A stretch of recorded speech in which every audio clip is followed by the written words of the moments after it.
From the creators of Smite comes a game that is intuitive, fun-filled, super fast-paced, excitement machine. I found myself compelled with the overall artwork and hi-rez's new approach to the Team Fortress 2 style of delivery, and without too much microtrans either. By adding elements of MOBA-style gameplay into an action shooter, this title is a definite for your library. How about you, Jack? How did you enjoy playing this? The playstyle of each character is so different that it isn't just another round of Counter-Strike. The leveling of your skills was a good way the game maintained its appeal.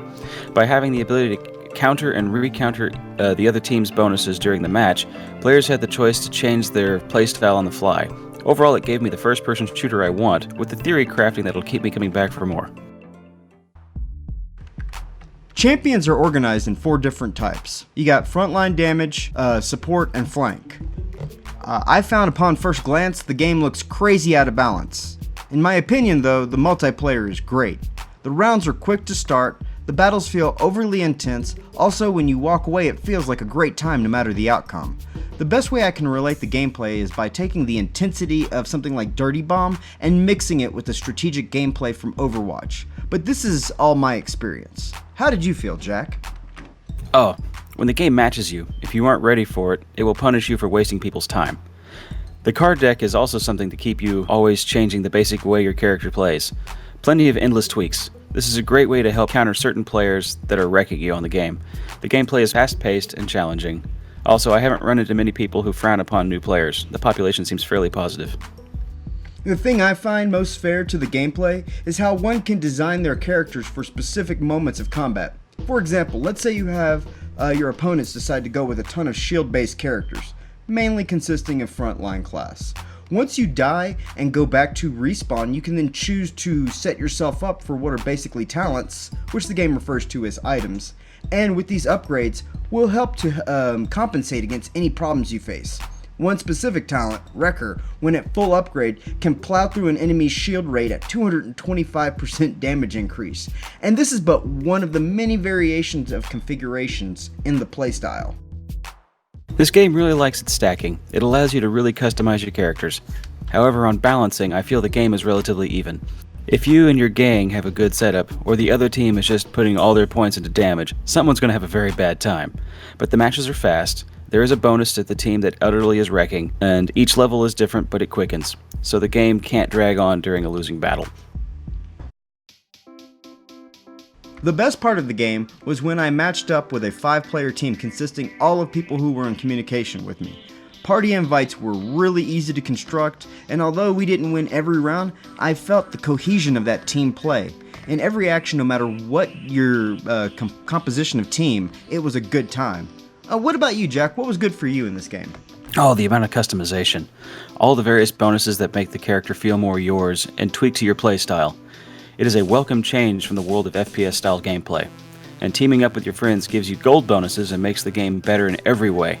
However, there were still a lot of problems we did notice. Well, the only problem I have with the game is that it was only strong enough to hold my interest for about a month's worth of dedicated play. It was an amazing experience, though, that I'm willing to go back and try over and over. However, it's not going to be at the front line of titles for me. I personally would like to see the game fleshed out a little more, and although it's in beta, it feels like there should be a little more to the map gameplay, and a little finesse put into the hitbox detection.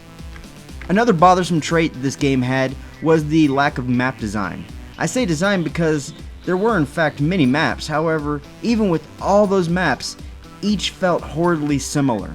Then again, this may be a plus for some folks who want to be able to easily remember the strategic entry and exit points. What did you see as broken, Jack? I much prefer playing this style of game with friends. I don't want to say much more bad about the game just yet since it's technically still in beta, which means there's plenty of development still to continue. The game is fun, but the rapid gameplay cheapens the overall experience of winning and losing. I find myself bored after an hour or so of gameplay. Hey Mog, with the game in such early development, what are some aspects that should be changed before release? The 2 things I would change would be better attention placed on specific character balance, and we're looking at you, Sky, and the maps are in need of diversification badly. I think that as the game currently stands, it will lose player base and it will gain player base, so it will be an oddly balanced situation, but they'll never have a core gameplay that brings people to stay. Agreed.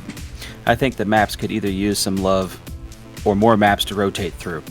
The ability to hotkey dismounting, because it sucks to have to shoot and reload and just jump off a horse. For all of my complaints, there was enough gameplay existent for me to want to continue to watch this game grow out of its beta phase into a fully fleshed out game.